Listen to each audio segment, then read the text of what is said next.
This happened in Dallas on March 21st of 1959. A large house in a fashionable East Dallas neighborhood bears marks of violence. Blood is trailed from a broken front door glass to the interior of the house, which is strewn with wreckage. Mrs. Edith Knight Putman, the owner of the house, surveys the damage. She says $50,000 worth of valuable antique furnishings were smashed by the intruder. Mrs. Putman, who operates 2 rest homes in Dallas, says she and her 1-year-old daughter, Debbie, vacated the house last night when her estranged husband called to say he was going to harm her and tear up the house. She and her daughter went to one of the nursing homes to stay the evening. The damage was done while she was away. A neighbor reports seeing 2 men leave the house after she heard a commotion. Detective T.J. Taylor and a crime lab officer gathered evidence at the scene. Taylor says the lower floor of the 13-room house is virtually wrecked. Antique china and lamps were smashed and scattered across the living room. A 17th century painting portrait had been slashed. Mrs. Putman said it was valued at $4,000. An heirloom baby crib lies broken and smashed in the middle of the room. This is where Mrs. Putman's 1-year-old daughter once slept. Also demolished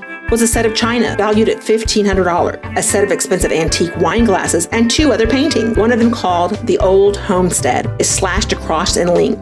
Mrs. Putman says it just isn't home anymore. The woman's 38-year-old husband, Virgil Stamps Putman, had been jailed on a charge of malicious destruction of a private property. Putman was arrested in Ferris, Texas, at the home of his sister. Officers say that the man's hand had been cut. Putman had been under a restraining order to leave his wife alone pending a divorce suit. Today, in the Dallas County Jail, he told Detective Taylor he did not have anything to do with the vandalism at the home. This happened on March 21st of 1959 here in Dallas, Texas. Thank you for watching another Carrollton City Limits Flashback Flick.